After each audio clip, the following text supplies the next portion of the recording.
నువ్వే కావాలి పార్ట్ 18.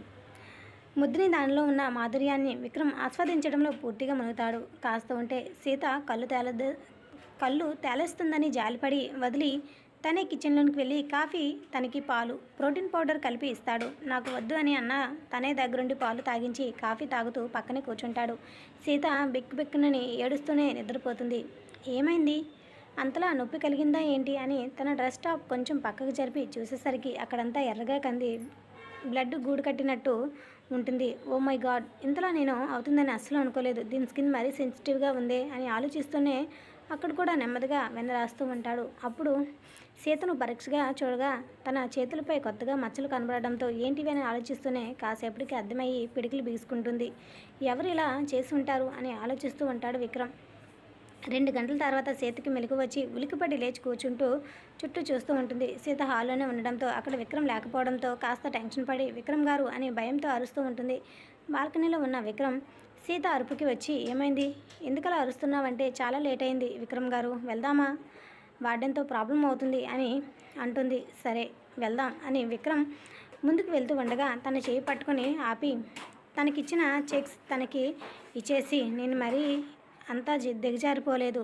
మురళి అయినా మా పిన్నితో మాట్లాడి నన్ను పెళ్లి చేసుకుంటానని అన్నాడంట. మా పిన్ని ఓకే చెప్పింది. నన్ను ఒక్క మాట కూడా అడగలేదు. నాన్న హాస్పిటల్లో ఉన్నాడంటే హాస్పిటల్కి వెళ్ళాను. అక్కడ నాకు విషయం తెలిసింది. నాకు ఇష్టం లేదని తనకి చెప్పి అప్పటి వరకు తను ఖర్చు పెట్టిన అమౌంట్ ఇచ్చేసి ఇష్టం లేదని చెప్పేశాను. దాంతో మా పిన్నికి కోపం వచ్చి ఇష్టం వచ్చినట్టు టార్చర్ చేసింది. అయినా కూడా మాట వినకపోయేసరికి మా పిన్ని ఇలా చేతులు కాలేలా వాతలు వేసింది. ఇవి నాకు చాలవు అన్నట్టు మీరు నాకు ఇష్టం లేకుండా నా ఒంటిపై మీరు టచ్ చేస్తూ ఉంటే నా ప్రాణం పోతున్నట్టు ఉంది విక్రమ్ గారు. నాకు అస్సలు బ్రతకాలని లేదు. నా క్యారెక్టర్ ఎందుకంటే దిగజార్చి నేను ఊహించుకోలేకపోతున్నాను. నాకు ప్లీజ్ దూరంగా ఉండరా. నాది కానీ లైఫ్ నేను ఎప్పుడూ కోరుకోను. మీకు నాకు భూమికి ఆకాశానికి ఉన్నంత తేడా ఉంది. ఎప్పుడు ఎగరాలని నేను అనుకోను. నాకు ఉన్నంతలో హ్యాపీగా ఉండడం, మా ఫ్యామిలీతో ఉండడం నాకు ఇష్టం. అది ఎలా అయినా సరే విక్రమ్ గారు, నేను డబ్బుకి ఆశపడేదాన్ని కాదు. ప్లీజ్ మీరు ఇంకోసారి నన్ను గోల్డ్ డిగ్గర్లా చూడకండి. ఇప్పుడున్న టెన్షన్స్ నాకు చాలు. పదండి వెళ్దాము అని సీత అంటుంది. సీత మాటలకి తను చెయ్యి పట్టుకుని బంధిస్తూ నువ్వేమనుకున్నావు, సరే నువ్వెప్పుడో నా దానివి అనుకున్నాను కాబట్టే నువ్వు ఇక్కడి వరకు వచ్చావు. లేకపోతే నా సరౌండింగ్లో కూడా నీ నీడ కూడా నన్ను తాకే రైట్ ఇచ్చేవాడిని కాదు. నువ్వు నాకు ఇష్టం కాబట్టే అందరం ఎక్కించాలని చూస్తున్నాను. కాబట్టి నన్ను కాదని నువ్వు వెనకడుగు వేయకు. నీ క్యారెక్టర్ నచ్చింది కాబట్టి నిన్ను వదలలేకున్నాను. నిన్ను నువ్వు తక్కువ చేసుకుని నలుగురిలో తక్కువ అవుతున్నాను అనే భావం నీ మనసులో నుండి తీసేయి. ఈ విక్రమ్ ఎప్పుడు నీవాడు. ఎవరు నీడు కూడా నా మీద పడనివ్వను. అలాగే నిన్ను కూడా ఎవరు చూసినా నేను తట్టుకోలేను. ఇది మాత్రం నువ్వు గుర్తుపెట్టుకో. ఇంకా దేని గురించి నువ్వు ఎక్కువగా ఆలోచించుకు, సరేనా. ఆకాశం భూమి ఇవన్నీ నాకు తెలియదు. నువ్వు నాకు నచ్చావు. నువ్వు కావాలని నేను కోరుకుంటున్నాను. అందుకే ఇదంతా చేస్తున్నాను. దానికి నువ్వు ఇంతలా బాధపడి నిన్ను నువ్వు తక్కువ చేసుకోకు. ఎవరు నిన్ను వేలెత్తి చూపితే వాళ్ళని ప్రాణాలతో ఉండనివ్వను. పద, హాస్టల్లో డ్రాప్ చేస్తాను. ఈరోజు రెస్టారెంట్కి కూడా వద్దు, లేట్ అయిపోయింది. అలాగే చాలా నీరసంగా ఉన్నావు.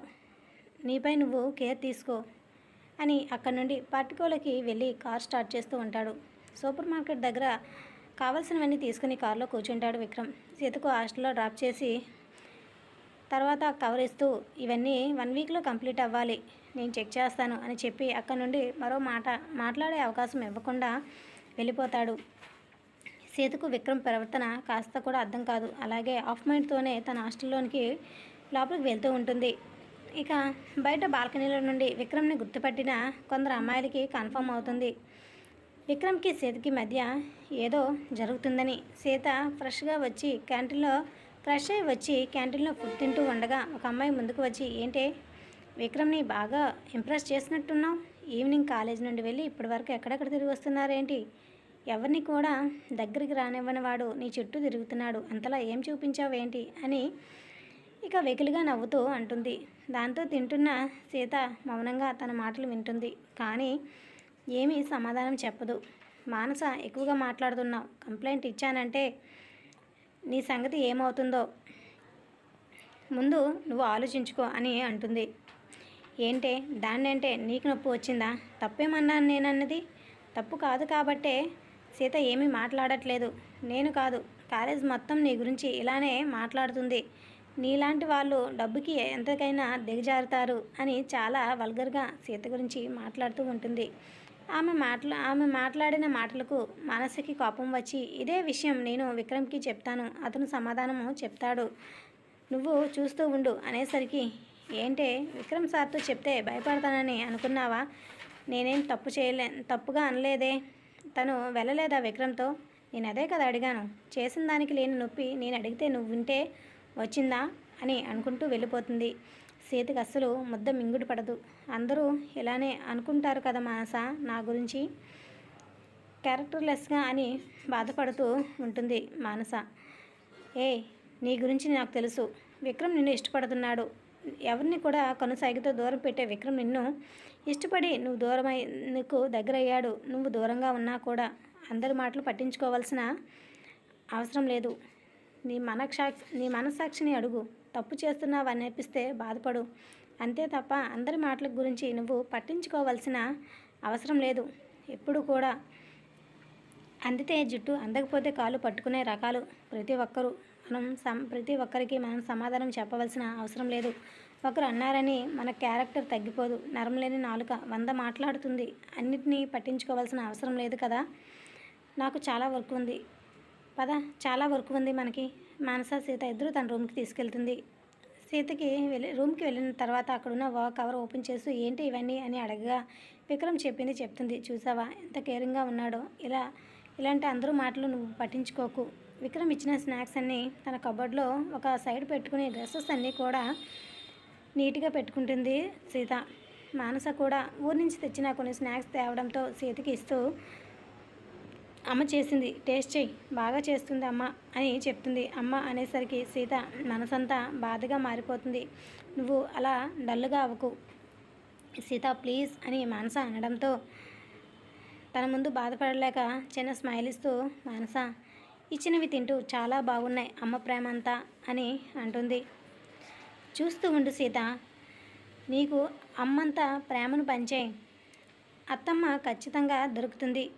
నిన్ను కోడల కంటే కూతురిగా బాగా ప్రేమిస్తుంది. దేవుడు ఎప్పుడు అన్యాయం చేయడు. తల్లిని నీకు దూరం చేయొచ్చు, అంతకంటే ఎక్కువ ప్రేమను పంచే అత్తమ్మని నీకు దగ్గర చేస్తాడు అని అంటుంది. మానస మాటలకు కాస్త హ్యాపీగా ఫీల్ అవుతుంది సీత. నిజంగా మానస, అంత అదృష్టం నాకు ఉంటుందంటావా అని అంటుంది. చూస్తూ ఉండు మానస అని అనడంతో ఇంకా ఇద్దరు కూడా అలా మాట్లాడుకుంటూ పడుకుంటారు. ఇంటికి వెళ్ళిన విక్రమ్ మురళి గురించి ఆలోచిస్తూ ఉంటాడు. అలాగే వాళ్ళ పిన్ని గురించి కూడా అసలు ప్రాబ్లం ఏంటి అని ఆలోచిస్తూనే లవ్లీ మహాలక్ష్మికి ఏదో చెప్పడంతో, విక్రమ్ ఎక్కడికి వెళ్ళావు? కాలేజీ నుండి ఆఫీస్కి కూడా వెళ్ళలేదు కదా, ఇంత లేటుగా వచ్చావు ఏంటి అని అడుగుతుంది. చిన్న వర్క్ ఉంది మమ్మీ, వెళ్ళాను అని అంటాడు విక్రమ్. అంతకంటే మహాలక్ష్మి గారు ఎక్కువ విక్రమ్ని అడగడం, అది కూడా విక్రమ్ అడిగే ధైర్యం చేయదు. మౌనంగా రాధ కూడా డిన్నర్ కంప్లీట్ చేసి ఎవరి గదికి వాళ్ళు వెళ్ళిపోతారు. ఏం చేస్తుంది ఇది అని అనుకుంటూనే యశ్వంత్కి కాల్ చేసి, ఏం చేస్తున్నావురా అంటే, ఈ మధ్య నీకు కొత్త పరిచయాలు ఎక్కువైనట్లున్నాయి, నన్ను అవాయిడ్ చేస్తున్నావు, ఏదో చేసుకుంటున్నాంలే అని అంటాడు.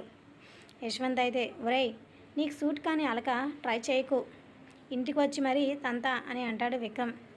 ఎంత ముద్దుగా చెప్తావు బావా అనడంతో, చాలే మర్చిపోయా, మాధవ్ కాల్ చేశాడు, ఈ వీకెండ్ మనం మీట్ అవుదాం అంటే, సరే ఏంటి సంగతి అంటే, ఏమీ లేదులే, ఈ మధ్య అయ్యగారు బిజీ అయ్యారు కదా, మళ్ళీ సడన్గా గుర్తొచ్చినట్టున్నాంలే, అందుకే ఏదో మాట్లాడదామని అన్నాడు అని విక్రమ్ అంటాడు. సరేరా, అయినా ఈవినింగ్ ఎక్కడికి వెళ్ళావు అని అంటే, కొత్త ఫ్రెండ్ అని నువ్వే అన్నావు కదా, తననే తీసుకుని వెళ్ళాను అని అంటాడు.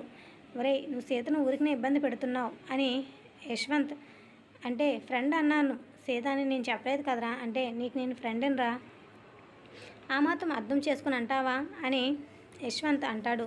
మరీ నీ బుర్రను అరగదీయ మాకు, గుడ్ నైట్, ప్రశాంతంగా పడుకో అని చెప్పి ఫోన్ పెట్టేస్తాడు.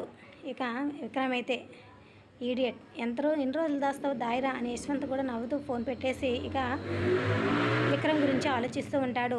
విక్రమ్ కూడా తన ఆలోచనలతో సీత ఆలోచనలతో స్వీట్ డ్రీమ్స్లోకి వెళ్ళిపోతాడు. తర్వాత ఏం జరగనుంది వచ్చే ఎపిసోడ్ మిస్ కాకుండా ఇది reserve episode. Like the video.